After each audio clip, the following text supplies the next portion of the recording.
gospel power we no lie. No beg on no go egun gospel power. Unless woman monu je ki awe ya bo. Emi nu me wa mi o gbe. Wa ti gospel power me o Jacques mo je emi no roluku. Wa ti e me. Wa ti gospel power me ayela la no roluku wa ti e me. Yo wi yo no wa ayela la o Jacques mo je emi. Let's go where you will pay $50,000. Or for you know, no, not for a baby. No, boys, we come away again. Say, I'm nowhere.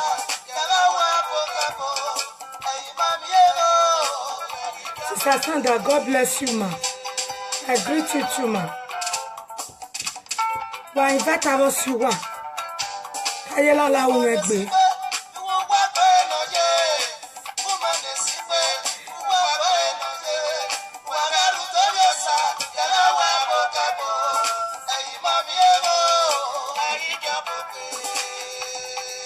Ayela la wetin gbe me o Jacques mo je imi. Yes, la lani mona kola God's power no go mo no ga go egbon be fun we na me no me jore no tamawe iwe ge ase ya no we eze kunu bugbe me o ke ka mamo go me make u ga azen wa mi no me make redo wa mi no me me ri ya redo.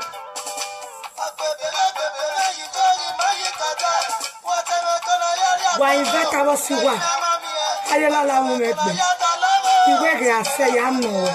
So again I say na. Hey. Mario way trouser. God's power. Unless you woman mo nu je ki awe ya bo mi nu si jo me gbe. Eze kunu buda. Ute si ene re na. I prove ma we. O sa lo bo aji o mo so sa. Hey deceive ma wo me power pa. Hey deceive ma.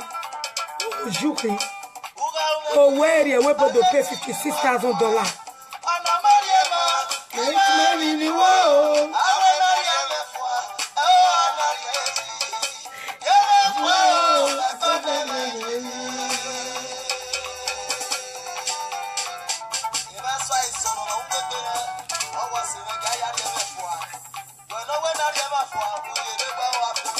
Why invite us to Wawala?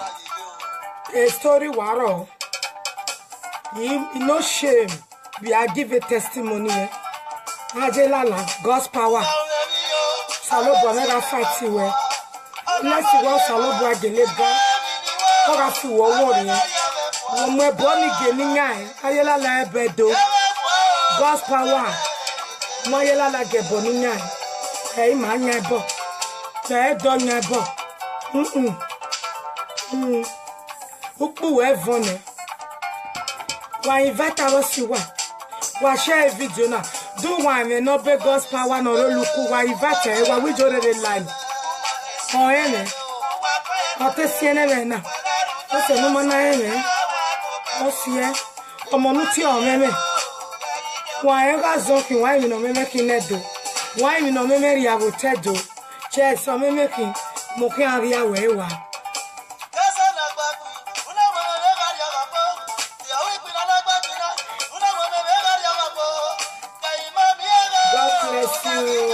Bagai joga yela la oji aki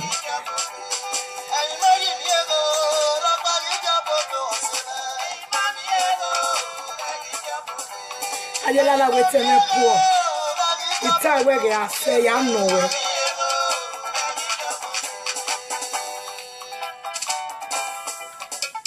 e gospel wa ayela la kun eni la dian I don't know what emi nu me Eze kunu buda me. I love you too, my beautiful sister. Ayela la na 419. Now you know why they tell me to make I take on easy. What I want to take on easy. Who have God have everything. If Ayela la can kill my God, make it kill me. If Ayela la can destroy my God, make it destroy me. I know they serve double God. Forget say I'm a gift. I'm a queen from God. Ayela la. Unless a woman monu je ki awe ya bo o Jacques mo je you ma je we po wa be no wa ka be do no way I did not pay $56,000 o Jacques mo je mi e bo no e be do Wa we do dio we do na do adion eh. We do na we ajela la na do adion we do.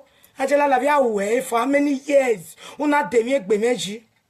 E president no salo bo amudia na ba so no amudia na ba va. No ga adion wo ka no ga adion wo keke. Wa beg rig me na de no do gbe na wa na wa te bia gwirio. Wa se vera e wa get content na. Wa si ayo maizi ivie vano wa ga itie bone. Wa tie bone gbugwa wa tie bogie. Yes. E boni so epe. E me no way because he go rock baro na asane president. O mo rock baro wi asane. Ajela na wo megbe. He surprised the president tie we na. Na baba e mata we mata no we tie. He gele tie ona gele agun ave line. O te sie na he prove ona he agun ave fun. When he do white tie boni president. Even the president wa love him we jagbo ya back eh. Always we nu wa. Yes, wa invite us you wa share video na wa ni me no pagela la wa ni gaye la wa kama we jore line. Wa we line. Eze ku no bugbe ni. Ona si obalo, ona si yo, e tete gbe ya vie. Na yela la wo me. O ko ve no ga la we gbe gospel wa. Unless woman ye ka we bie. Then era me o wa love you. Okay wu. My father died age of 150 years old. Ayela la, wa onu so to nera me se. Zomo bobeku, emi egbe me vio ene president no vie mi meme. Vio ene gegie, e vio go ma ve ene wa onu mi ogogo.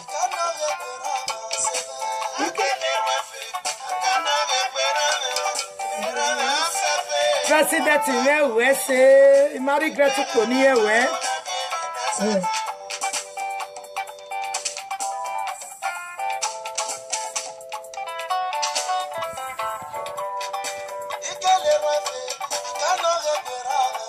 Ayala don't destroy Bini.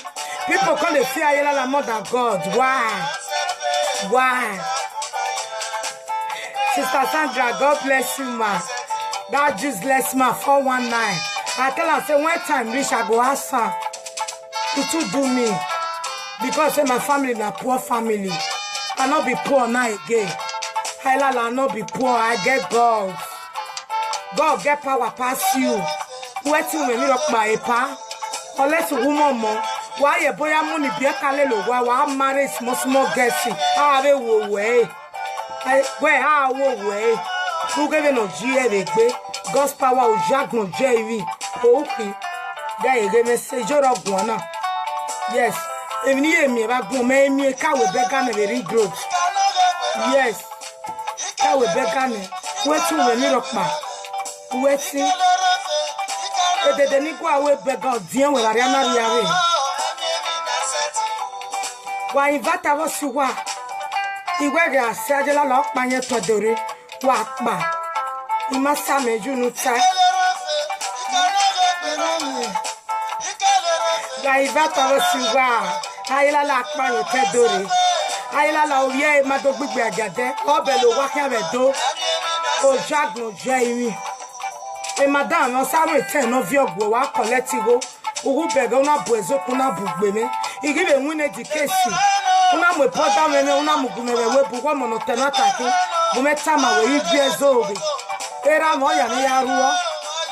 Yes.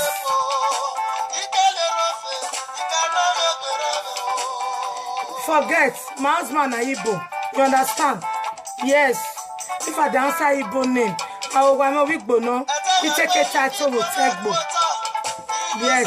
Zerebi na Ugamemu. I will Momudia Cosson on 19 where I am with title. I am with Lolo Kachiri. Lolo is queen. Kachiri is God gift. So a queen in a God gift, you know. Imudia Kobano Muge make him again. Osaloba guy king, you know. So no, not forget. Make una invite una friend. Ayala Bini to do me. It's time I will be mean. I wear the same many joro no. Uga imi ame. Go salobo aguna me.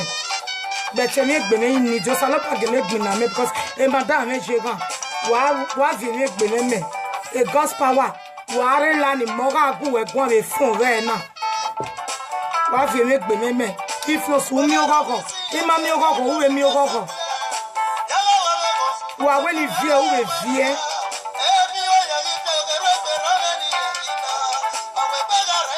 Yes. Ebony boy is surprised. Wa go kwani lolo. Yes. Emi na wa me wujo tell we yan no. We mo ko no mu dia ka ya mo title me. A gift you know. Keshere is God gift. Wa invite abasiwa. Wala wo. Ayela la God's power no lo luku. Oji no oji. Oji. Ate siere na is one bona is only keep quiet. Yahweh.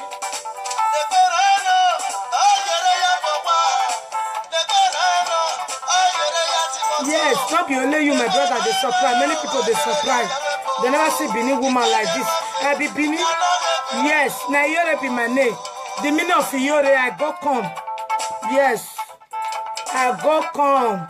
God's power, you can't do me anything. I have a God who is bigger than you. I have a God who surrounds me. Yes. I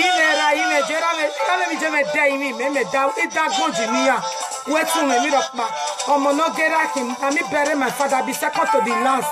I take good care of my father. He died at the age of 115 years old. I allow you to see me. And you know what we are. There's a man who wants because of your brother. All the time I'm okay. We have one Najela Latawi. We are one money. I allow you to me back. Unless woman just care with beer. What I allow my madam in no bayela. What am I with your little line? No, I love my music.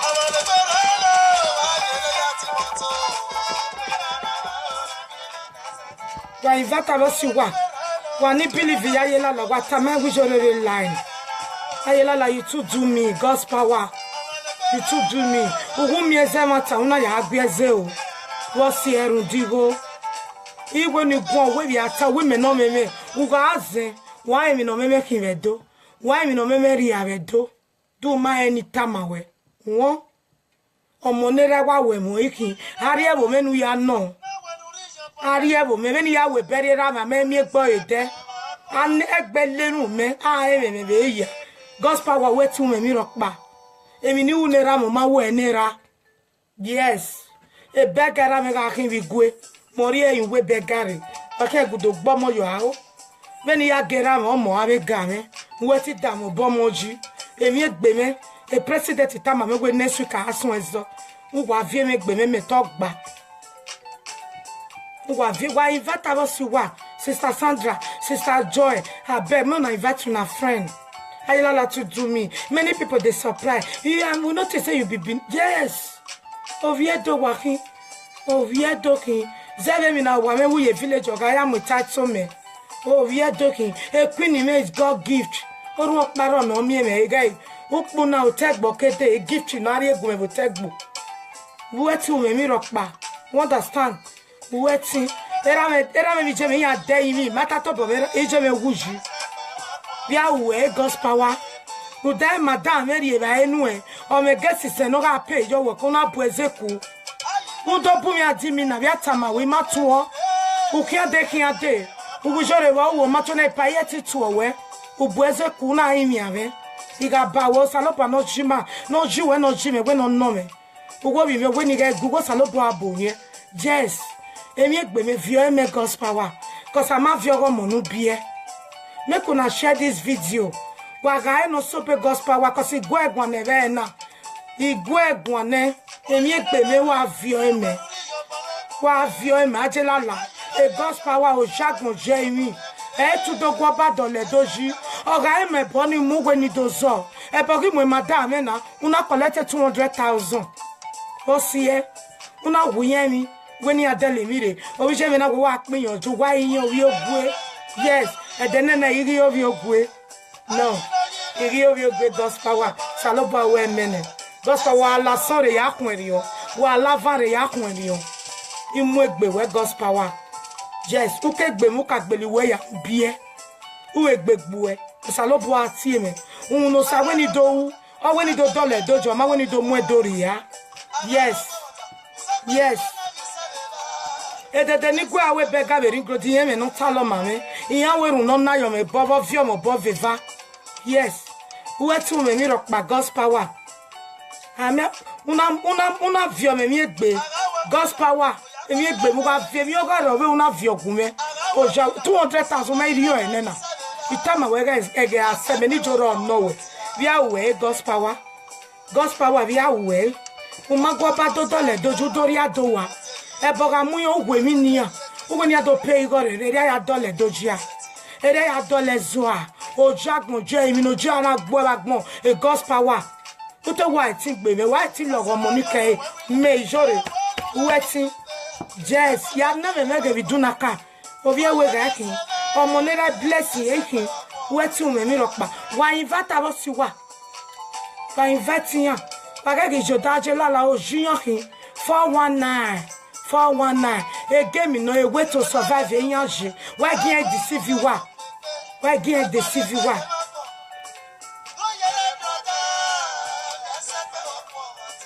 Damn. Peche si magbeni ka o. Ure Paris egbe wa gare lani idenu e. Yes, kola yela la emi egbe me. Imwe 10,000 euro nu e wata mame. Uwejo ready agbe ya fi egbe we gu e. After 3 days una mu mi ari ayela la. Osalopo me yan be punish we na be win the case. But God's power una bonyeku. Igita wo bonyeku hojuku ugo me making. Yes.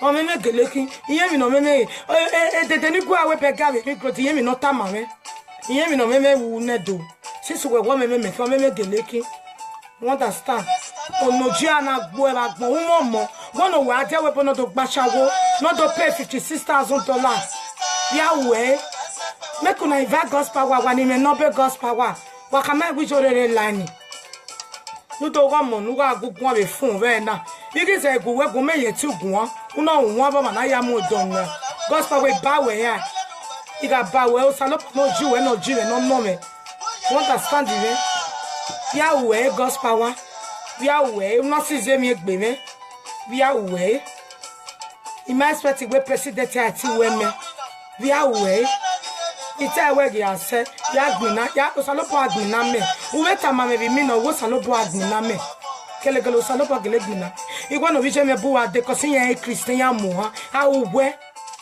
we God's power how we san oku ehun oku God's power oju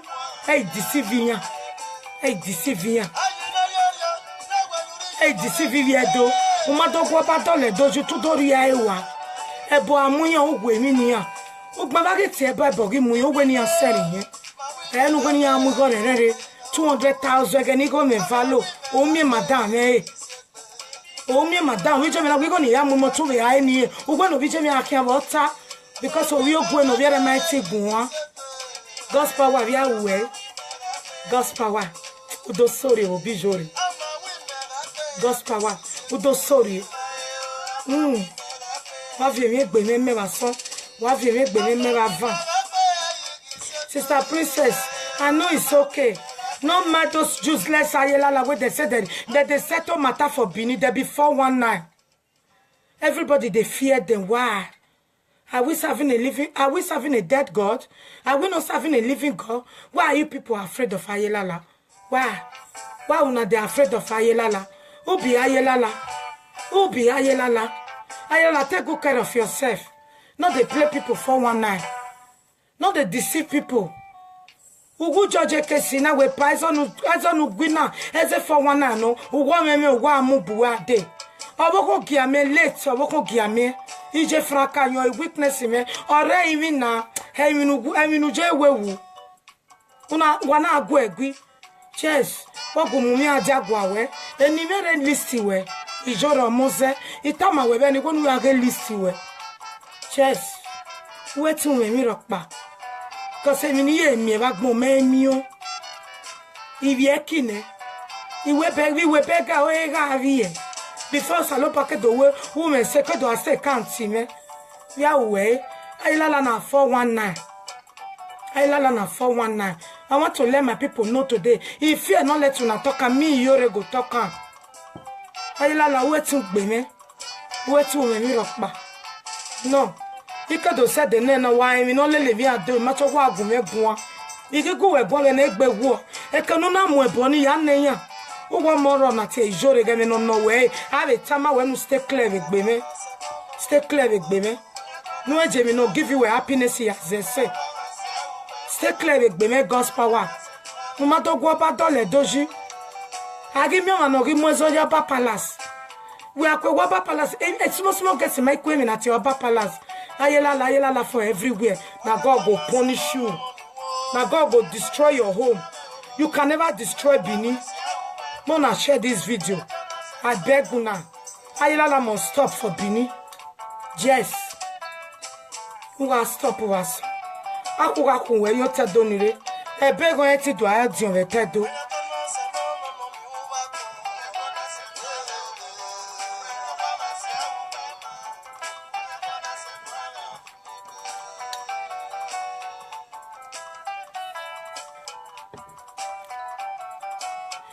Yes, Sister Helen.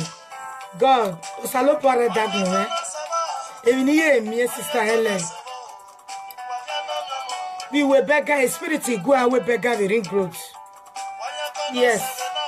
In my time one day map bia. I will make them anima. Even time my minister she was surprised. So we may work out with beggar and very good now with Jesse J.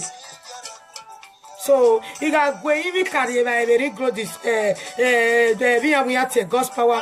How where God's power? Why invite us you are? If you are not the year, Bini Mona has who the year Bini waiting at the top. The program may not get done. The president in origin Mugato. It's a new Mevena. God's power. Who got my donny gear. No, I would have been your cool very. Now I'm going to knock with carry what would be as they say. My bonny are can okay day. No, I can okay day. No, I can't. Ayela la bedo. Oba talk me. Many jore no work one. Ajela la bedo. Eating out your banana bieme. Or drinking anywhere in the joke. Or dear walking mokeke. Ever kenere. Ever mokeke. Ever muko giver. I never carry second. My old place can never carry second. I'm from Bini. Ever give Jamaica can wigbo. We never see this kind of person from Bini. Yes. Oh, we are the walking. Oh, weirdo, aching. He showed that maybe you me 1 year, you me 2 years. Why in the other also woman a queen in Latia will take over Kujeme.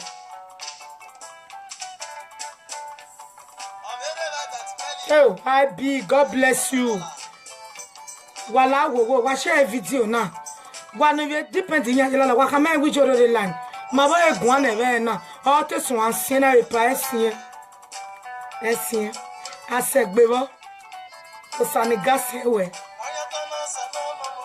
If you tell me, I'm going to because he ain't Christian, I'm a Christian, correct one. While I saw the Yakwarion, while I found the Yakwarion, I'm on that blessing, he can never make it for Nikeri. Oh, we are working your Korean, I work and look better. Oh, we are Korean of your Mose. Have a Tamawa woman, yes. I say, I get money, I mean, you will get you what. For my woman, na mosi wa yayare yo me na mosi yo me 2 years ayelala benu ke upo wevon mo boni were gbe wa onu mi ogogo nati motendi me boni were gbe because emi no ayaze say emi no joy we say no emi no give you a joy emi no give you a happiness when yere oba mana meti gu wegun me ni jore ga gu wegun mo boni yo tebo na bi emere God's power moin agugo audio then when moin no aka mi wa no we fana when ya moin when me adi with cause wo fi gbegun me iwe ga say ya no we ga na say na e say God's power wa invite us si wa wala wa share video na via we God's power vie mi gbe meme emi gbe me ni madam e gun yen vi onu iwe de no ni we Paris e ga no ka ejo ne kere nikin Penny cake while no bow. Or which one of them 10,000 euro no moon. Or when your woman like we obey me 10,000. Your time I make the major have it make go. A day bonam at go. So we don't know you come on Mona not that with 10,000 yana. Because Umigo of your getting no book where una buezeku. You get time where gospel was on Ubun area buezo. What a mamma? Woman. Ugwe mi agumo meme na ade okenuje. Nwa wa maniki. gospel wo masa salobua ayela la wa panye tedori tedo nana bieme no gay gift ni gay ivi gbori eme gay ogone party ebojo ogone miti jo iri elelegbe wetu me mi ropa yes omo nera bless ki ya investigate me ya na vije me atamawe 2 o'clock 2:30 era me ya bless me 115 years obeta ya atamawe baba mi na yela la o me yo da me begbe owo mi me ye egwe ase ayela la confess o yin awe beti mani di mi awe mi ni di mayela la yo tedori mo yo tedori wa mezo wa mu gioba wo ba gweru wa wo gwerima oba ere ono ko no seto ezo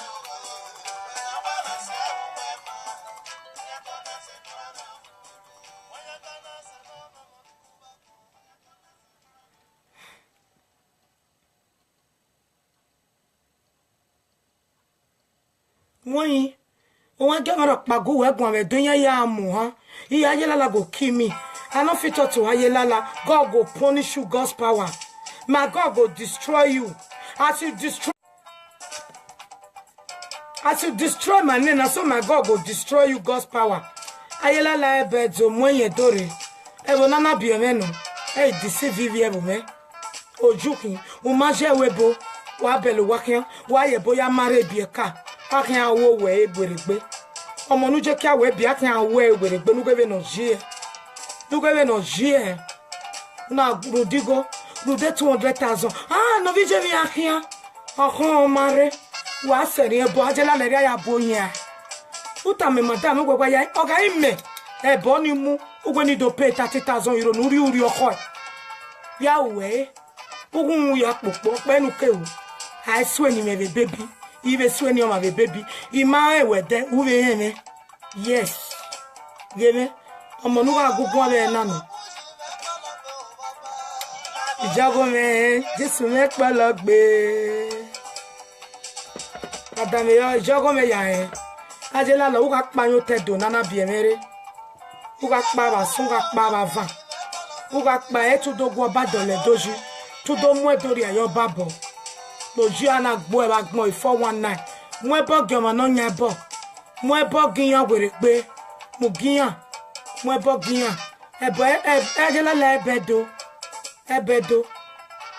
mo giyan were gbe ugwe madaga mo gesire yan pay 500 10% jiga we awo we ya wono we ade $56,000 e pay ni madam enu na bo ege dia wo bumi adi mi na biata ma omo no mi nakin emi kesunu ba ko sa no bo review e mame o say if for it to victory I take good care of myself because when you are a Christian God will always protect you. If you are a real Christian, don't pretend, don't worship to God. I don't serve to God. You serve a beva. Yes. A queen may God gift, you know. And then you go away by God time. Oh, what kunu ya kun wa so kunu ya kun ije queen nu wa ya emule le Facebook e so let in ni ama na ba gbon ye witness me na me be your way fabric queen come out. Yes, when I bring her come out I know what I see for dream for that very day, but e so let someone no gbe mi agbon e comment oga ye ro o we jore ve nu joku na re e so let akamola jave YouTube oga pray anime owo mo boga je were yes. A queen mother, na me bring her come out. Make I let you know today. Queen mother, where everybody they take job body for YouTube. Now me, you bring her come out around 2 o'clock. Yes. Even the hell, they come cannot be appear, mame. Or you must be a queen mother of Benin. So who be you, Ayelala? You can't do me anything. Ayelala, walk by your head, don't need it. Walk by your head, don't need it. Walk by your head, don't need it. Emi no me walk back via way Ajelala no do bego go bi ogwe mahin a family me marishi akpa we na no yi present ya anybody na bien I wanna arogwa wa reto kwa bogwa me am ware we bo ikonu jo go and ask ikonu present va am I women ni jore am I bio severio wa la sore kuneriyo wa la vare kuneriyo Ojigbo e ba gbon ojagbon je irin wa ye boya marriage mo small get yakian banyete donire ajela la ebedo no me kesi wa mugioba woba guerima wa gupegai woba guerima wosa na pegoba so when on seto ima erima no ogo seto ima ukeregbe ajela la ukeregbe ba son ukeregbe ba va no jiana gbo ba gbon bono wa je we bono do pay $56,000 ni pay madame una de bae ka kun me kiya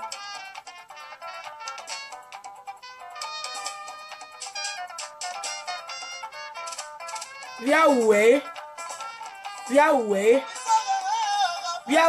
God's power no jiana gbo ba gbon ujiga le madame e abele gedege wa gogojo ayola enu mana ru won utori e o let's go saloba no jagbon no je iri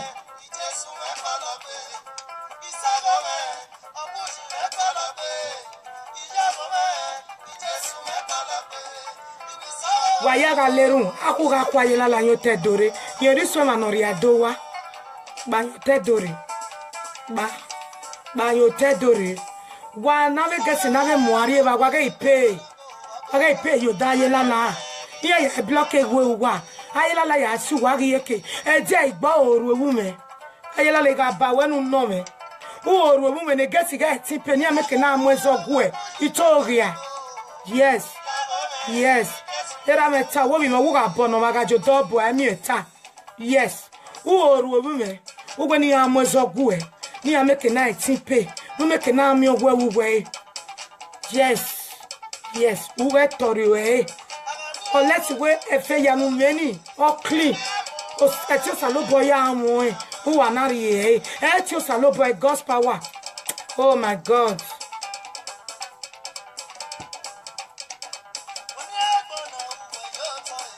wa invite us to wa because won ju wa ni be do gwa ayela la gun wa mo ayela la se o salobo ayela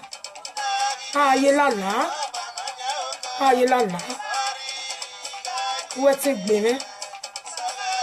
gbe me yo me na mos wetin gbe me ayela la nga panyo te donire udori ya do we to do dole doji we da wan dezo ara mo ari oba palace na region bie ka ma yin mi na ti oba palace ayela la vera ayela la viri ayela la vedia wa mi ko no ku e yo te donire ikawe keseti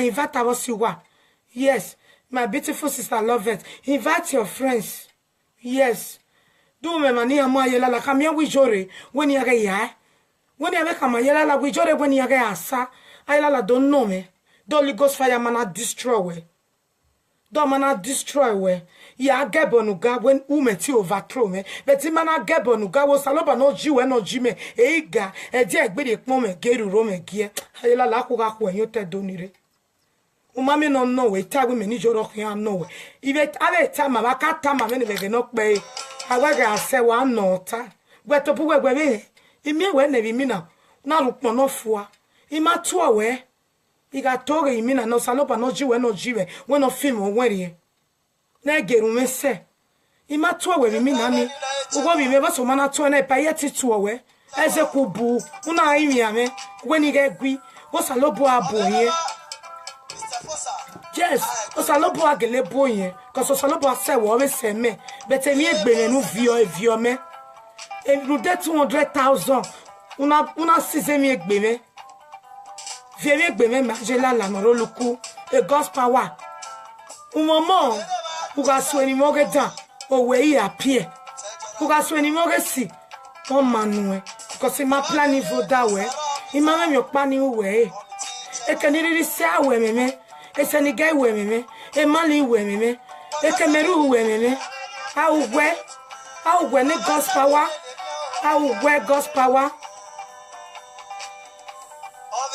yes it's I know where the dark moment no sani don't know where here was our dion he gobo have a sweni me be kenuje wa onu won me arie oboko giamie ya no e ga me ne onsa obi me do de ba ye lala be madam me ku me kona dori me de ba wa we Ezo vi suona ve tamawa we pa wa mona no kukiana. O we no, ugo me meki.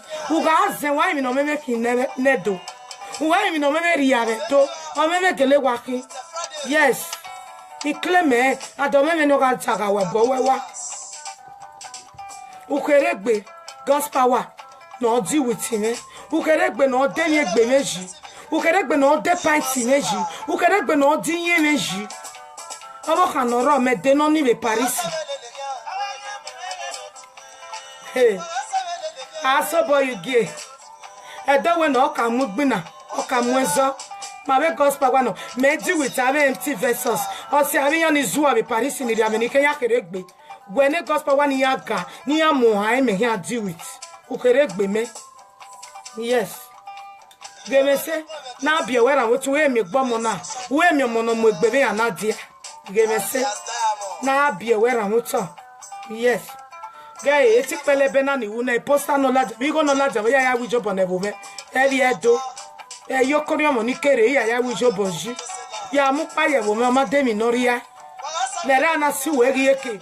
Omo no ke amupaye we wu nu te mo agbon ri God's power u meti ya negbe e de ni we berera na weru na me mo second to the last emile aya ira me u ga ewe gbon ni nera o manu ba so manu ra va ya noge ale tama wa wo money na te ejore si a era ya eku era me de imi me na dagbon yi ne wetin wo me ro pa ya we God's power.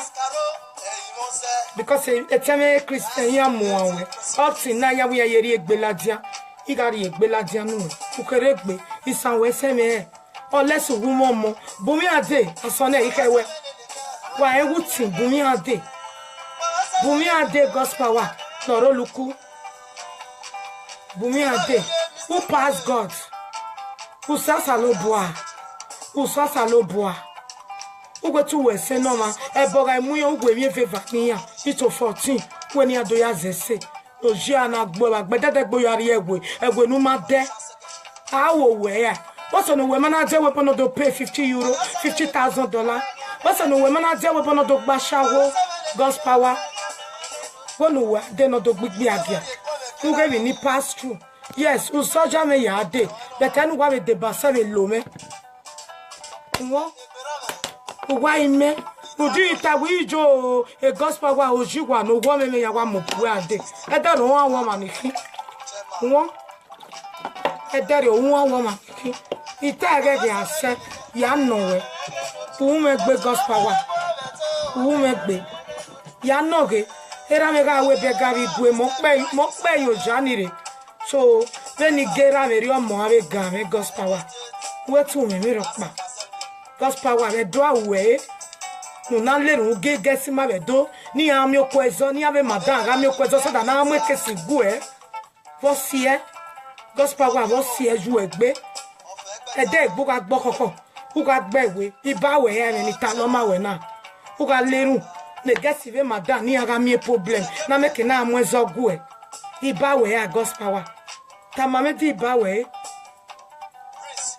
Vosie Una leru ne gesi ma meti pe na make na mo kesi guwe no make na me 10% wuwe no salobo na fi we no na do sobo we ku we Vosie God's power Vosie ugu leru ne gesi e meti asa Vosie every day u yari egwe no ma de u yari okoko epize na vi ogwe wa fi gba ogi oba no nyedo wa fi ogi oba wi won de awo ba bu ezo ba gi bu ezo be na oba gi bu ezo ba ku ko ba yi baba bo se nu na erima Vosie awo ba chokle agbon me mi gawe beti we ya su sekian ko tedo Vosie awe do di o beta do di o be gbigbe agia e do di o be gbigbe agia emi no keke ni kian e gospel wa ga lerun jo tedo o ga lerun ne gesi ga mi problem with madam ne 10% ga sin obo mo wa aje we bo gospel wa no do gba shawo wa be o da o wa o yeke e president ivi jero pa ma gbigbe aga no sigo sege na gbobe iwi na eti on ma gbigbe agia obo kan ma gbigbe agia bet wa ya amowe wa invite abo siwa wa invite abo siwa via we gospel wa vie mi egbe meme vie ne presidency weti we president mi ro pa wa so weti we mi ro pa wa van weti we mi o salobo age ade no do dole doji oba genati president genati ege egwalo wa ade baba ne baba era mo ku imerati na ya nera mota genati president ore do gu e dole doji eze ye na mota me de ba o gboka ide no me Paris ide ba mi no mama you understand it? The president already done the third doji. O question throw who? O pia, o ba o go, o ba o pia. You stop eh? O see eh? Ya tiobero meme. Yes. O meme no, o meme ori ami danwa. Ikweni ejo, o meme president here, o meme ori ami danwa. Egba we ni ra me ma eh. Yes. E de ni kwa imi go be ring go tamame. O meme ori ami danwa. Wa wa meme president ki o meme no problem but ori ami no bun wa do wa ge do le doji oba genatie wa so wa genatie president wa so wa genatie president wa va the president is someone wa mi oba talk pe genatie wa ge video na said do wa ga wa sure oba tie president o mono iwe su se ekwe gi agwon wuwebu igbe agia na yela le ya lerun ni agbigbe agia iye wo ma era me cause America na won ma mi no sunu the president o lerun ni bi iwe na gbon mama ni ma ga igbigbe agia u ke mi no do gwa lo la dia be na ope ni ke vieve iti o vi je me no jo win ejo o win ejo he surprised the president is here me na baba mata o we wati na rule na ya dekadi igele ti ajila la o wo te sun asie igi prove e ma me yeti gun he me God's power di yazo wo born na ima next week wiwe no wa vie mi egbe meme o wo bie me no na de party me ni ka gba ne de to me yin me je no kon wa comment ma send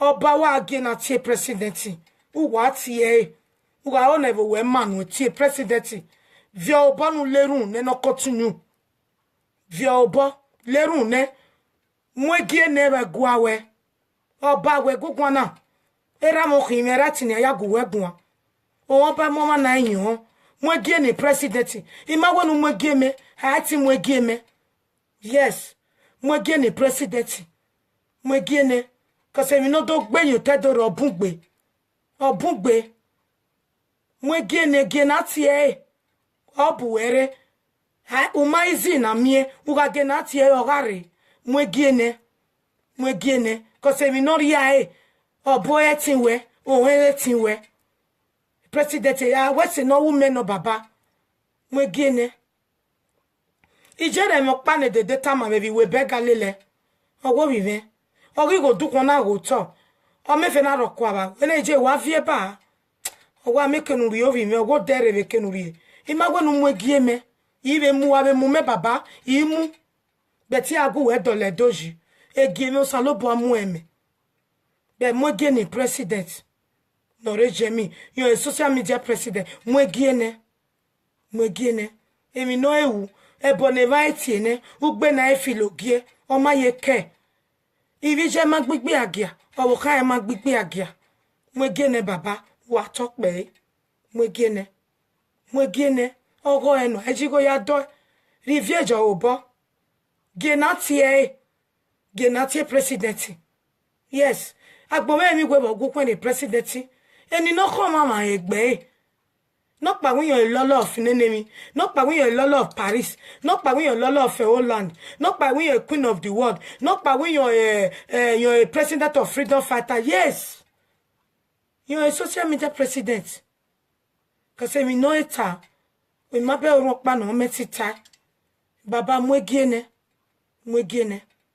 mwegene mwegene mani maenegbe abe mani boyeku emi gowo ami bona me mugbe ami kena me rie ni ogelele baba gena tie egese no ya tie mwegene emu meni jore no we imani de mwegene president ge kwe mwagia ni mame kena ewe mi gbe agia yo fight mi gbe agia baba wa se wo we ipe agba ogoku okwo gba ogo pe ya you stop ya e mo soro ni lawe bo more than 20 years ya ma wina ne president ya jinya go e ya ya gwale normal job ge na ti enu mwegiene la gogo ra menira wa tokpe mwegiene egbe owo be mi me ya na be do be video e mo no salopa me we ni do tama we na fi mwegiene ge na ti president la gogo free no riviejo o boy vieni vie Oba atokpe the vieni ye president obo so that everywhere and we we live Virginia be joge ya me nwa agi filu gbegegbe agi kon yes ekwi moda nwa ya emulele e Facebook mo mu e ladia e son less a weakness me yes you a weakness me o we joro we ben we remember o pe agaji were okwo gaji were wa jere omo no gbuna nedo ugwe ni gejeri wa jere eri abeje president ire eru abeje ere baba uga je president ire oba atokpe uga je president ire genati ege pegbe la gogo ra menira ege pegbe ti riviejo obo riviejo obo ogu we do level weji eto do mu evori ajo obo riviejo obo genati ti ege pegbe iye me ni tama we baba ima nwanyo ti ogwe do level ji yes ne mo adi ogwaja e mo na ibiena rudeme we bo yen gize do se yen igaste ye do ne e bo ya ga we do na ze e do me ma ze na na e do ne do me ze na wo si e ima wo ima je school ima meje ata to bo meje me wuji ebuwe ke mane mama mi go ya demoti ni mu kpoge vo na kmadu era me na so anwe bega bi gwe me na so anwe bega bi ring road baba genati president e message na ye go ga so wo bo oba atokpe genati o tegbo anari ukpo na me ana deru na regun e mi ni rejo da wo me no tegbo no o tegba na ana mo gift me okonu ma mu me baba yi o ma mi beti agwe dole doji ti e president nu mwegiene baba ne baba la mwegiene o ya oru paro no ti gwaye lalagun ha oru paro kono ma ni ga pastor iya ya mu ti enu mwegiene ege gwa lowe gwa gina ti ege baba era mo khimera tinya ya guwe gun ge na ti enu mwegiene president ege pegbe ovie do ya no ritemi no ma Facebook no ri ono guwe dole doji mwegiene ya baba mwegiene ya ogo mo de mi keriore imagwe no mwegieme beti agwe dole doji ayela lo ga panyo te dore ayela la ebedo edo odion mwegiene wa tokpe wa to serami erame guwe age of 120 years oba wa to serami genati president no rebenjo no re ejemi samida president mwegiene la gogo baba ime imi awe mi de ime be ge message gwede mwegiene jane ogo eno baba aji go do erati we no ugwa ma no gwedo le woju go ogwa lo mwegiene president kegeni so wa na gbowe mi egwe inwe na no re do eto do kwa keka baba mwegiene bason mwegiene bava mwegiene baba oba atokpe uwa president ya ti baba Uga tie nu rivieja obo. Na wo. Okugbe agasijo. E madam, ya ri free egesima. Wa se dian bini people na ashawo. Wa se dian bini people na ashawo. Ekwe mama na. Ya mi so ekwe gume itunya. Imi okpa better we sister, I want to be like you. You know, if you know God, you will be like me. President, obaga enwe ya mwegena. Obaga enwe ya riviena. Veni tairi ogaje.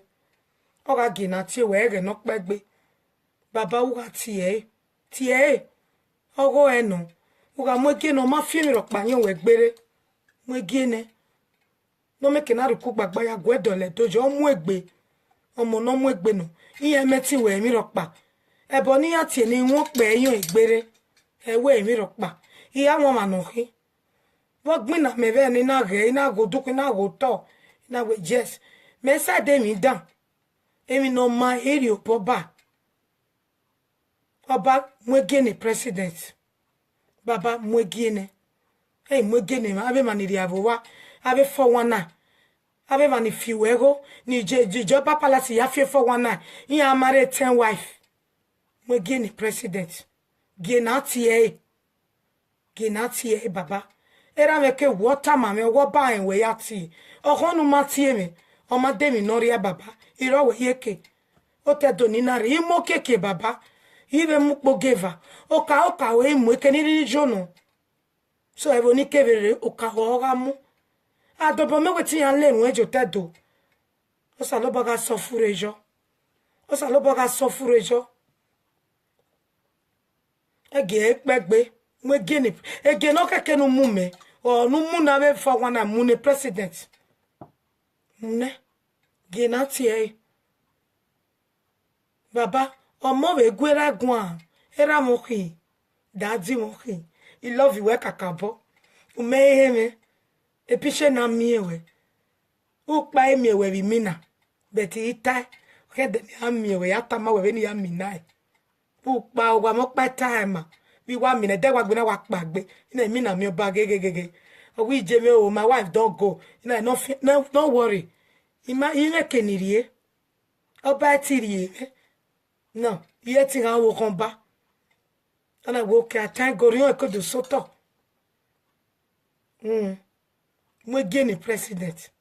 Emume ege gwalo. Bete mi no marry oboba. Egbe ya mudia ni president. Ya leru egbe mi noge. Wa to serame. Era me to gbera 100 years. Wa to serame. Koso leru me. Mwegene. I love you we daddy. Mwegene. Emoni bu matemi na tie chentro. Yo do jinya ya mi na. Yo do jip to mosmo gesi ya mi na tie chentro. Emoni butero no igbegbe aga 30 years, 20 years unde president ya lawa. Ose mo paro, o wera ni no wajo ma go be Facebook yen gi mo bowo, yen get yen we no pa, ina wa hallelujah. Ite we no te president o we kwegi yen tie. Mwegene. Mwegene baba. Mwegene. Tie president no rivie yo bo. Ima wo no rieme, wa beri eme irie. Irie baba. I love you we. Iye we love you. Mwegene. Oba tok pe.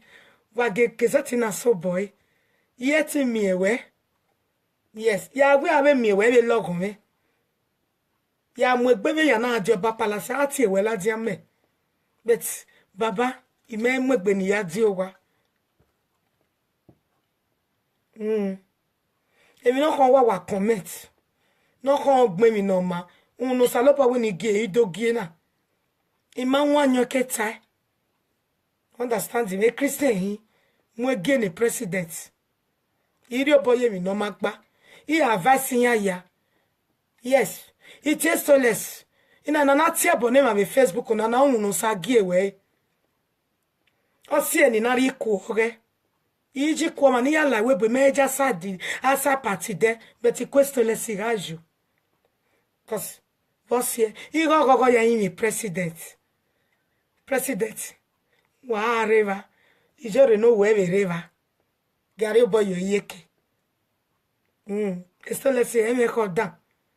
Yes. Eme bad mind. Oh, we tano gme so regret me nota. Esto le se toge. Gwe roviya no gme so ga ifie la video we no. Usu an vie. Usu an regret me nota. Wata we je mi wa ya form na ya praise we stoneless o say na be time na mi ro pa we stoneless ya ri ku we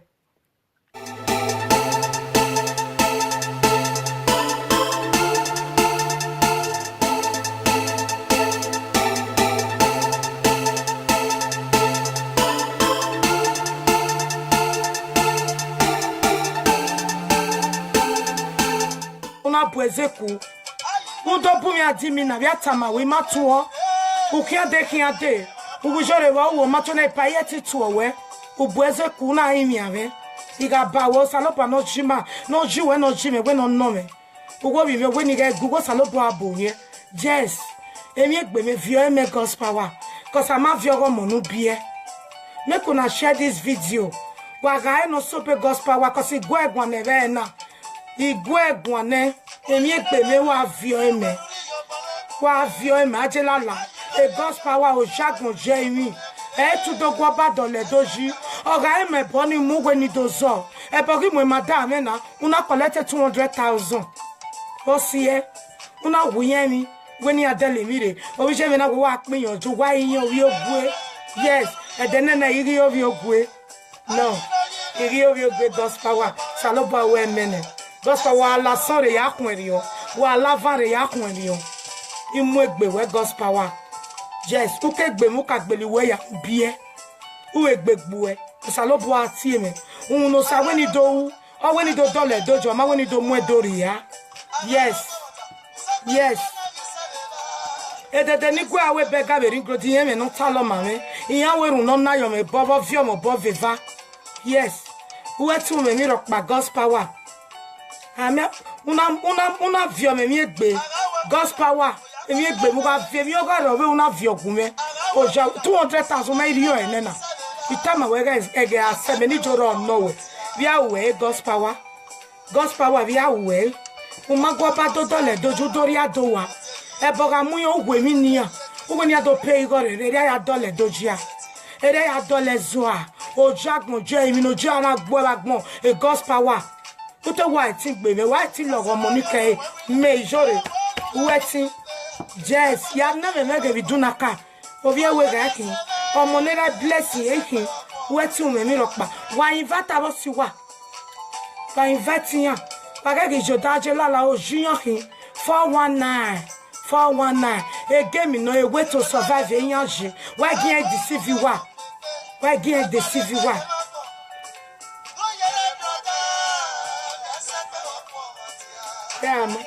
Peche si magbani kao. Ure Paris egbe wa gare lani. Idenu Yes, kola yela la imi egbe me. Imwe 10,000 euro nu wata mame. Uwijo re di agbe ya fi egbe we gu After 3 days una mu mi ari ayela la. Osalopo me yan be punish we na be win the case. But a gospel power una bonye ku. Igita wo bonye ku wo juku wo me making. Yes. O me geleki iye mi no me de ni gwa na gun wa mo ayela la se o salobua ayela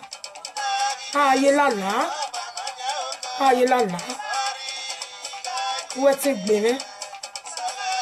gbe me yo me na mos weti gbe me ayela la nga panyo te donire udori ado we tu do dole doji we da wa dezo ara mo ari oba palace na gijene bie ka ma yin mi na ti oba palace ayela la vera ayela la viri ayela la vedia wa mi ko no ku e yo te donire ikawe keseti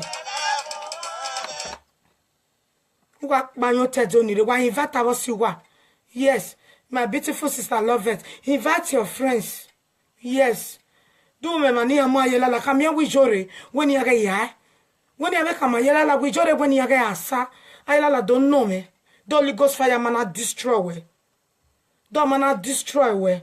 Ya gebonuga when umeti overthrow me. Beti mana gebonuga wo saloba no jiwe no jime. Eiga eje egbede pon me geru ro me gie. Ayela la ko ga ko enyo te donire. Umami no no we ta we me ni joro kan no we. Ibe ave ta ma ka ta ma me ne be no pe. Awaga ase wa no ta. Gwe to pu we be. Imi we na bi mi na. Na lu pon no fua. Ima to we. Iga toge imina no salopa no jiwe no jiwe we no film onwere na geru me se ima to we mi na mi ugo bi me baso mana to na pa yeti to we eze kubu una imi ame we ni ga gwi o salopo abo ye yes o salopo agele bo ye cause o salopo se wo we se me bete mi egbere nu vio me e ru de 200,000 una size mi egbere Viens bien manger la moroluku e God's power. Un moment où ga soigner mon gedin au wei à pied. Où ga soigner mon gesi. Oh manoué parce que ma plan niveau da we. Il m'a même pas ni we. E que ni ri sa we meme. E se ni gay we meme. E mali we meme. E que meru we meme. How we ne God's power. How we God's power. Yes. It's I know where that woman no sunny don't know where. Here was our dion. He gobbo. Have a swing me bekenuje. Wa onu woman arie oboko giamie. Oboko giame ya noe. Egamene onsa. Obi me do deba ye lala. Me madame ku me kona dori me deba wawe. Eso bi suona be tama wawe pa wo mona no kukiana. O we no. Ugo me meki. Uga azen wa mi no me meki nedo. Uga mi no me riare to. O me gele waki. Yes. He claim me. Adome me no ga taga we bo we wa. We man we tie president. Via obo nu lerun ne no continue. Via obo lerun ne. Mwegie ne we gwa we. Oba we gugwana. Era mo khimera tini ya guwe gwa. O ba mama na yin. Mwegie ne president. Ima wonu mwegie me. Ha ti mwegie me. Yes. Mwegie ne president. Mwegie ne. Kase mi no do gbe yin te do obungbe. Obungbe. Mwegie ne ge na ti e. Obuwere. Ha umaizi na mie. Uga ge na ti e ogare. Mwegie ne. Mwegie ne. Kase mi no ria e. Obo etinwe. O etinwe. President ya wese no women no baba. Mwegie ne. Ijere mo pane de data ma baby we bega lele. Owo vive. Ogi go du kona go to. O me fe na rokwa ba. Ene je wa vie ba. Owo amekenu ri ovi me ogo dere be kenu ri. Imagwe nu mwegie me. Ibe mu wa be mu me baba. Imu. Beti agu we dole doji. Egie me o salobo amu eme. Be mwegie ni president. No rejemi. You're a social media president. Mwegie ne. Mwegie ne. Emi no ewu. Eboneva etiene ugbe na efilogie o ma ye ke ibi je ma gbigbe agia owo ka e ma gbigbe agia mwege ne baba wa tokpe mwege ne ogo enu ejigo ya do riviejo obo genatie president yes agbome mi gbe bogu kwen ni president eni no ko mama egbe Not by when you're a lot of enemy, not by when you're a lot of Paris, not by when you're a lot of Holland, not by when you're a queen of the world, not by when you're a president of freedom fighter. Yes, you're a social media president. Because we know it. We might be a rock man or metita. Baba mwegene, mwegene mani maenegbe. Ave mani boyeku. Mi go. Ami bona me mugbe ami kena me rie ni ogelele baba gena tie egese no ya tie mwegene emu me ni jore no we imani de mwegene president ge ku emwagia ni ma me kena ewe mi gbe agia yo fight mi gbe agia baba ga se wo we ipe agba ogoku oko gba ogo pe ya You stop here. A most of ni lawe bo more than 20 years. Ya mawina. Ne president ya jinya go. E yari ya wale normal job. Genati enu mwegiene. La wogo rame nira. Wa talk be. Mwegiene. Egbe ogu be mieux me ve yana me dobe be video. And be you ayelala. You can't do me anything. Ayelala wa akpa yo te donire. Wa akpa yo te donire ba sunga akpa yo te donire ba van. E me no me. Wa akpa via we ajelala. No do be go bi ogwe mahi. A family me marishi. Akpa we na no yi present ira. Anybody na bien I wanna arogwa wa reto kwa bogwa me. Am ware we bo iko nujo. Go and ask. Iko nu present ira. Ama women ni jore. Ama bio severio. Wa la sori kunwerio. Wa la vare kunwerio. Ojigbo e ba gbon jagbo je wa ye boya mare small gesi yakia banyete donire ajela la ebedo no me kesi wa mugioba wo ba gwerima ba gupe gai wo ba gwerima wo sana na pe goba so we no seto ima erima no o go seto ima ukeregbe ajela la ukeregbe ba son ukeregbe ba va oji ana gbo e ba gbon. Bono wa je we bono do pay $56,000 ni pay madame una de baega kume kia.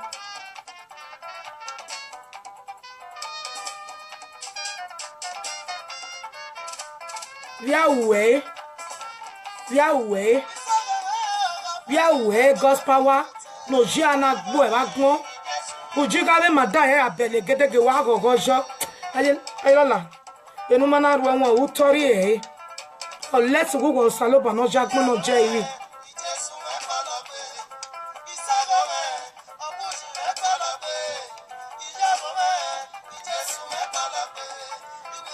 Wayaga leru akuga kwayela la yote dore yeri so manori adowa ba yote dore ba yote dore wa nave gesi nave moari ba waga ipe yoda yela la ye block ewe wa ayela ya su wagi yeke eje igbo oru ewu me ayela le ga ba wenu no me oru ewu me ne gesi ga tipe ni ameke na amwezo gwe itoria yes era meta wo mi mo ga bono magajo double ami eta yes oru ewu me ugwe ni amwezo gwe ni ameke na tipe no meke na ami ogwe ugwe yes ugwe tori we. Oh, let's wait if you are many or clean.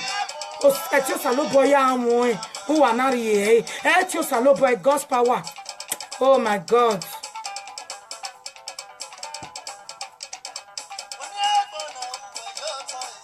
Why invite us to what? Because when you want to do Guayela Lagua, one more Ayela La Cells, a low boy. Ayela, wait to me, little back. Oh, no, get at him. I me bury my father, be second to the last. I take good care of my father. He died at the age of 115 years old. Ayela la uso kuni. And you know what we are. Who see your pony on a bed. There's a man who wants because of your brother. All the time I'm okay. We have one Nadela la Tavive. You have one money a beer. Ayela la wet to me up back. Unless woman just care with beer. What Ayela la Mare Madame and no Bayela la. What am I with your little land?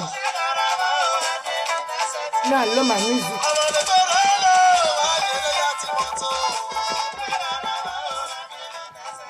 You invite us to what?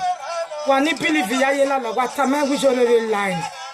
Ayela la, you too do me, God's power. You too do me. Who me as a matter, una ya agbiezeo. What's here, Rudigo?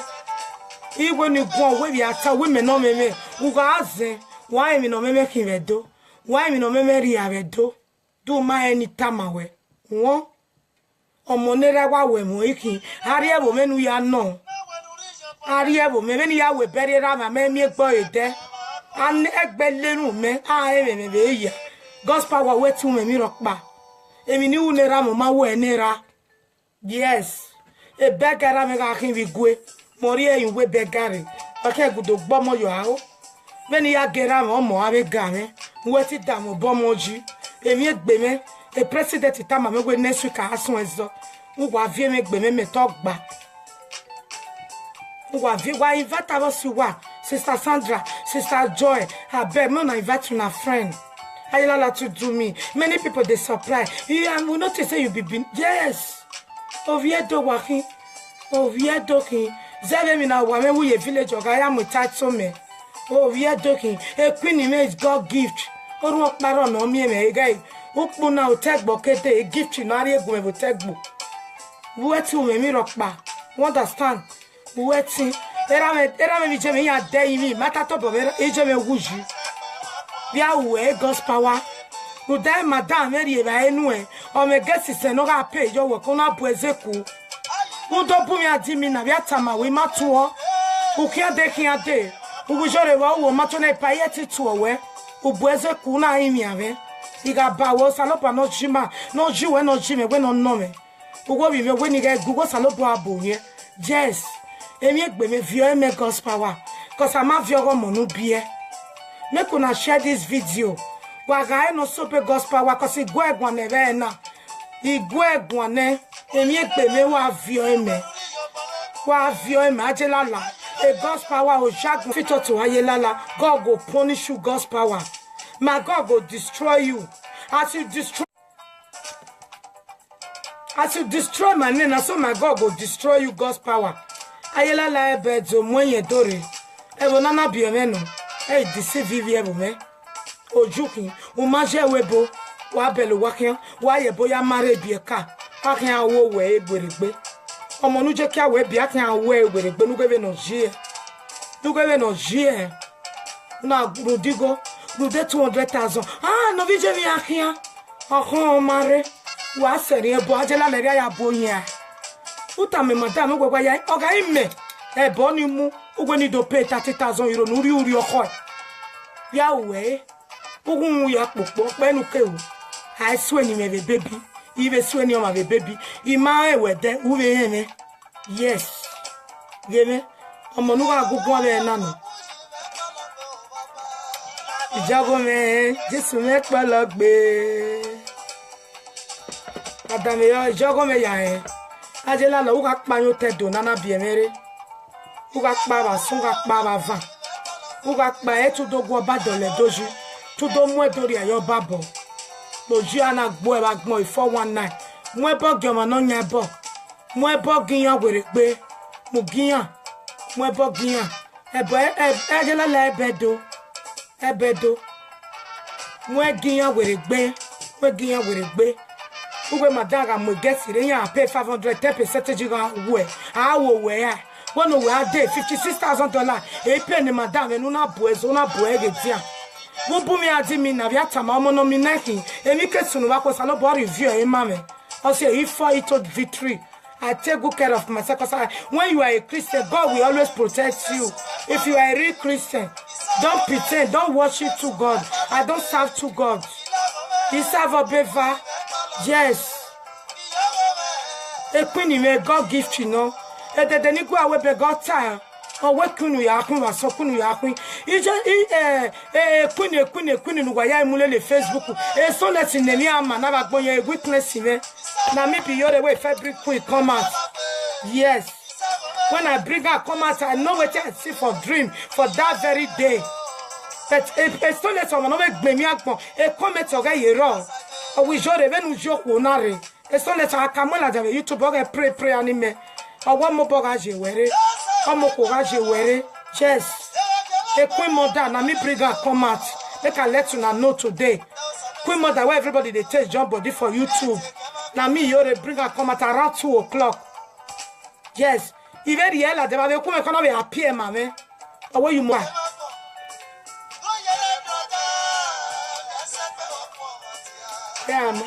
Peche si magbani kao. Ure Paris egbe wagare lani. Idenu e. Yes. Kola yela la imi egbe me.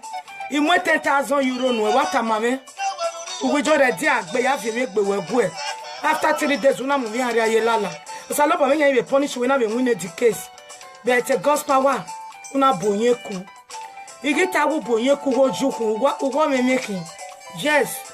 O me geleki iye mi no me de ni go awe pe gawe mi go iye mi no ta mame iye mi no me wu nedo sisu we wo me o me geleki you understand o no ji ana gbo e ba gbon wo mo won no we ade we no do gbasawo no do pay $56,000 ya we make una invite God's power when me no be God's power Wakama wijore lani. Nuto ga mo nuga gugun be fun be na. Igi se guwe gume ye tu gun. Una won ba na ya mo don na. Gospel we bawe ya. Iga bawe o salopo no jiwe no jiwe no no me. You understand me? Ya we gospel wa. Ya we no size mi egbe me. Ya we. Ima expect we president ati we me. Ya we. Ita we gi ase ya gbina ya osalopo agbina me. Uwe tama me bi mi no wo salopo agbina me. Kele osalopo gele gbina. Igwa no vije me buwa de ko sin yan Christian mo ha. How we gospel wa. How we isan okun. Ehun okun gospel wa. Oju deceive yan. Deceive do. O ma to ko pa to le doju tu dori ya ewa. Ebo amuyan ogwe mi ni ya. O gba ba ke ti e ba bogi mu yo we ni aseri yen. Enu go ni amu go re 200,000 ke ni go me valo. O mi madam we je me na we go ni ya mu mo tu we ai ni. O gba no bi je me akia water because o wi ogwe no bi re mai ti gun. Gospel wa bia we. Gospel wa. Udo sorry obi jori. Gospel wa. Udo sorry. Wa vie mi egbe me wa so. Wa vie mi egbe me wa van. Sister Princess, I know it's okay. No matter those useless ayelala where they said that they settle matter for Bini, they be 419. Everybody they fear them. Why? Are we serving a living? Are we serving a dead God? Are we not serving a living God? Why are you people afraid of ayelala? Why? Why are they afraid of ayelala? Who be ayelala? Who be ayelala? Ayelala, take good care of yourself. Not they play people 419. Not they deceive people. Ugu George Kesina we paisonu gwina eze 419 no ugo me tell me no marry oboba egbe ya mudia the president ya leru egbe mi no re wa to serame era me to gbera 100 years uga to serame cause o leru me mo gene I love you we daddy mo gene Emoni bu matemi na tie chentro. Yo do jinya ya mi na. Yo do jep to mos mogesi ya mi na tie chentro. Emoni bu tero no igbegbe aga 30 years, 20 years unde president ya lawa. O se mo paro, o wera ni no wajo ma go be Facebook yen gi mo bowo, yen get yen gbe no pa, ina wa hallelujah. Ite we no tie president o we kwe gi yen tie. Mwegine. Mwegine baba. Mwegine tie president no rivie yo bo imawo no rieme wa beri eme irie baba I love you we iye we love you me mwegine wo oba tokpe wa ge kesati na so boy iye ti mi ewe yes ya we ave mi ewe be logun me ya mwegbe be ya na ajoba palace ati ewe la dia me but baba ime mwegbe ni ya di owa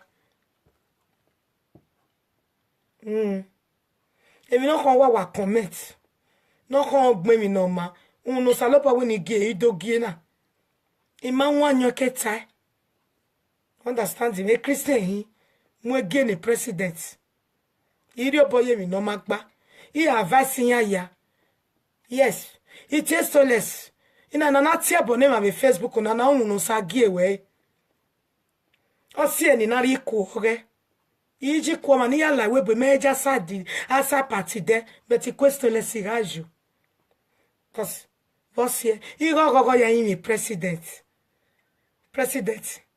wa arriva ijore no webe riva gari boyo yeke esto le si eme koda yes eme bad mind o betano gbe so regret me nota sto le si toga Where we are no gbe so if you live video we no usu avie usu regret me nuta you wata we there me why form na ya praise we so less o say na be time na me rock by we so less yari ku we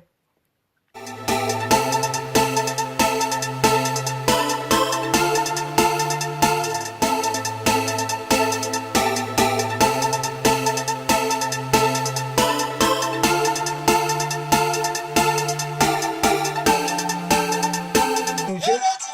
Wa maniki. Gospel wa masa salobua.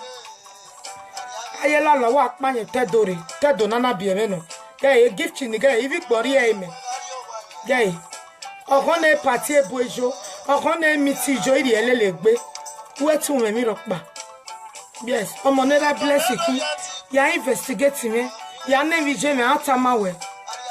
2 o'clock, 2:30 era me ya bless me 115 years. Obeta ya atamawe baba mi na yela la o me yo da me begbe. Owo bi me yen egbe ge ase. Ayela la confess. O yin mi awe. Beti mani di mi awe. Mi ni di. Ma yela la yo tedori. Mo yo tedori. Wa mezo wa mugi oba. Wo ba gweru wa. Wo gwerima. Oba erewe ono. Kono seto ezo.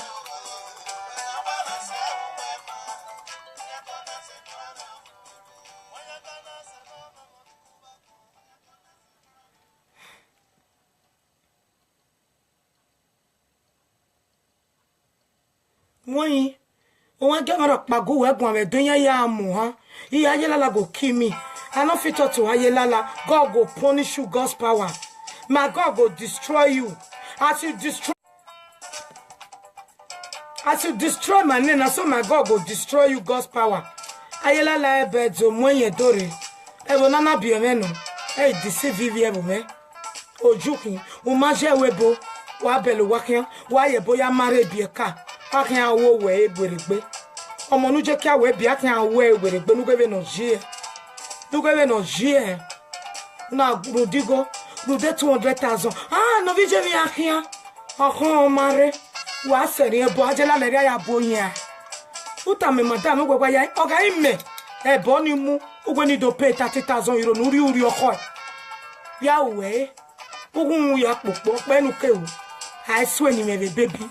Even swear you my baby. Ima ewede uwe yene. Yes.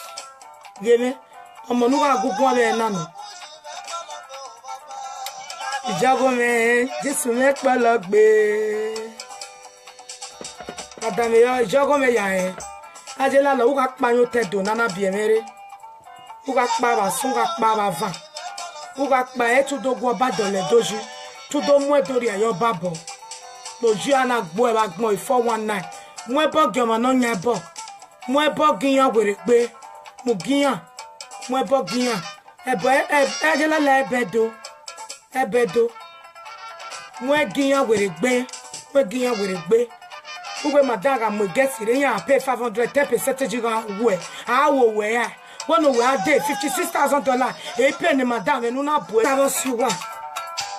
Ayela la wo egbe.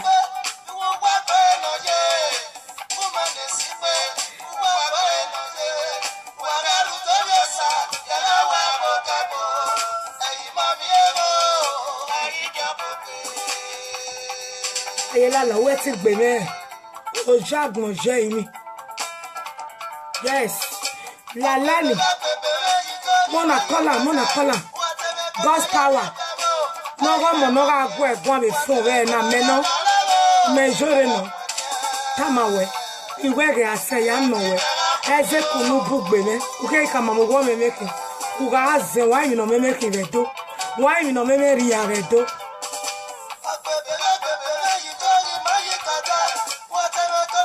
Wa invite us wa. Ayela la wo megbe. Iwe ge ase ya no. So ege na se na. Hey. Mario way trouser. God's power. Unless you woman mo nuju nuje ki awe ya bo mi nu sijo megbe. Eze kunu buda. Ute siene re na.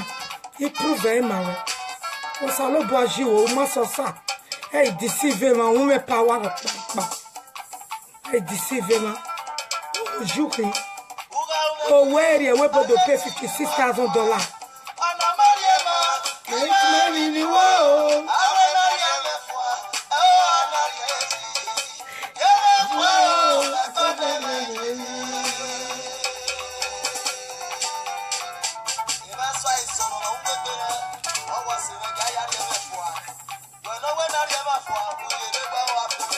Why invite us to Wawala? A story waro. You no shame. We are giving testimony. Ajelala, God's power. Salobo mega fight we. Let's see what Salobo agelega. Ora fi wo wori. Mo me boni geni ngai. Ayela la ebedo. God's power. Mo ayela la ge boni ngai. Hey ma ngai bo. Te do ngai bo. Upu we vone. Wa invite us wa. Wa share video na. Do one and no be God's power no look wa invite wa we jore the line. Oh ene. O te siene na. O se no mana ene. O sie. O mo nuti o meme. Wa e ga zo ki wa mi no meme ki nedo.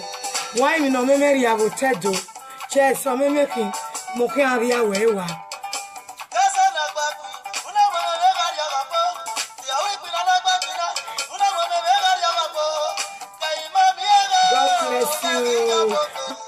Unless woman mo why ye boya money be kale lo wa marry small girls ah we wo we ah wo we who give no GA de gbe God's power o jagun JV o ki da ye message oro gun na yes even ye mi ba gun me mi ka we be ga na ring road yes ka we be ga na we tu we mi ropa we ti de ni kwa we bega dien we la na riare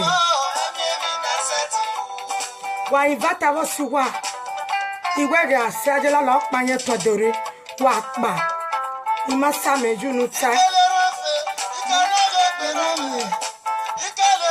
wa invite wa siwa ayela la pa yen te dore ayela la oye ma do gbigbe agade obe lo wa kan be do o jagun je imi e madam o sáré ten no vi ogbo wa collectivo ogu bega una buezoku na bugbe me igibe nwine di case una mo poda me una mugume we bu kwa mono tenata ki bu meta ma we ibi ezobe era mo ya ni ya ruo yes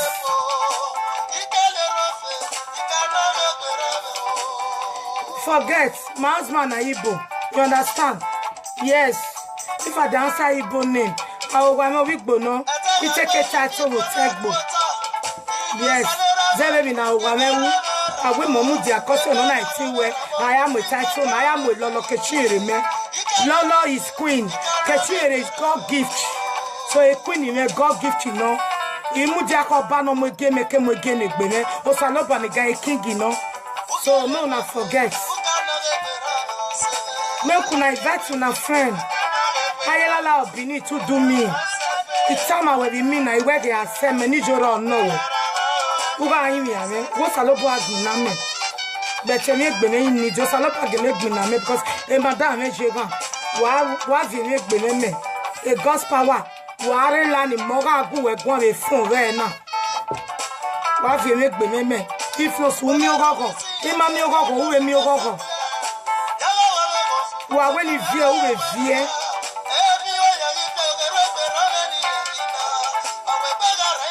Yes. Ebony boy is surprised. Wa go kwani lolo. Yes. Emi na wa me wujo tell we yan no. We mo ko no mu dia ka ya mo title me. A gift you know. Keshire is God gift. Wa invite us siwa. Bala wo. Ayela la God's power no ro luku. Oji no oji. Oji. Ate siere na yiso agbona is make keep quiet. Yahweh. Now God's power we no lie. No beg on no go egun God's power. Unless woman monu je ki awe ya bo. Emi nu me wa mi o gbe. Wa ti God's power me o jagun je emi no ro luku. Wa ti e me. Wa ti God's power me ayela la no rojo luku no ro luku wa ti e me. Yo wi yo no wa ayela la o jagun je emi. Let's go where you will pay $50,000. Or for the woman or not for a baby.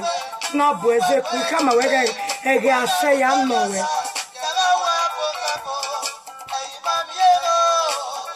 Sister Sandra, God bless you, ma.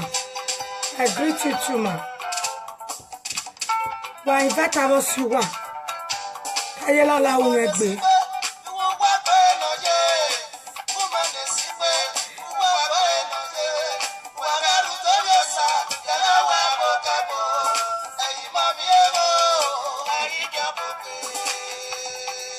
Ayela la weti gbeme. Ojagbon je imi. Yes. La lani. Mona kola. God's power. Noga monoga gwe gwa be fon we na meno. Mejore no. Tamawe. Iwege ase ya no we. Eze kunu bugbeme. Uke kama mo gwa memeke. Uga aze wa mi no memeke redo. Wa mi no memeri ya redo.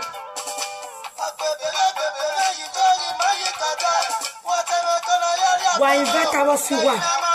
Ayela la mo megbe. Iwege ase ya no we. So again na sena. Hey. Mario way trouser. God's power. Unless you woman mo nu je ki awe ya bo mi nu si jo megbe. Eze kunu buda. Ute siene vena. I prove mawe. O salo boaji o ma so sa. Hey deceive ma wo me power pa.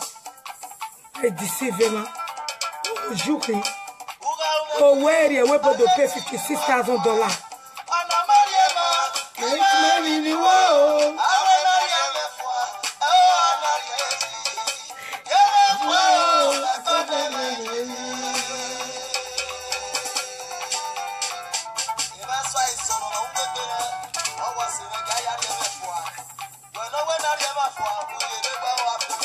Wa invite us wa wala. A story waro. No shame. We are giving testimony. Ajelala, God's power. Salobo never fight you. Let's see what Salobo deliver. Ora fi wo wori. Wo me boni geni ngai. Ajelala ebedo. God's power. Era me who see oponi jonebe. There's a man who because of your brother. Ore tama mo ke wo we e wo na Ajelala tawiwe. Iya wo money ebie. Ajelala wetu me okpa. Unless woman je kia we bie. What Ayela mare madani me no bayela. What am I with your lani? Na lo my music.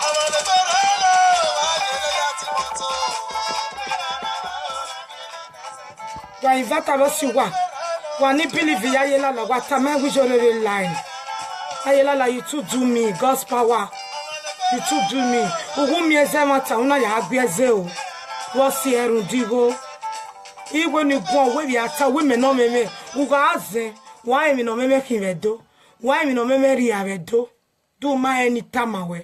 One or monera wa we moiki, Ariabo men we are no. Ariabo, many are we bury rama, me boy there.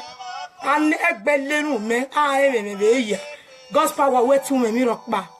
Emi ni unera ma we nera. Yes, a beggar amakin we go. Moria in we begari. Okay, good bomo yo ao. Veni ya gera mo ave game. Weti damo bomoji. E mi gbeme. E president itama me we next week asun ezo. Uwa vie me gbeme me togba.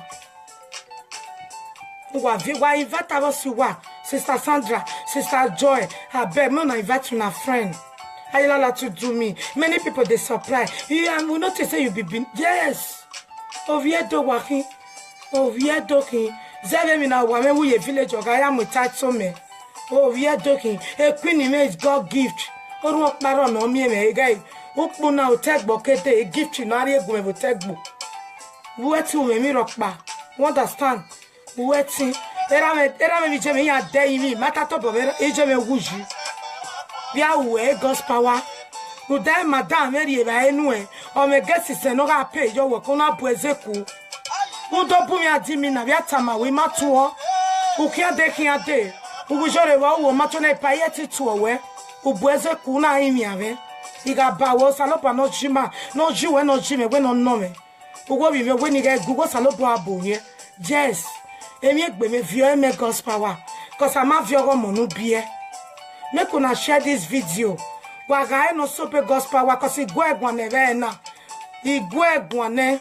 Emic be me wa view me. Wa view me ajelala. A God's power o Jacques Jamie. Tu do guaba dans les doji. Oga me boni mu weni dozo. E pogi mo madame na una collect 200,000. Osie. Una wuyemi weni adele mire. Obi je me na wo wa pin yanju wa yin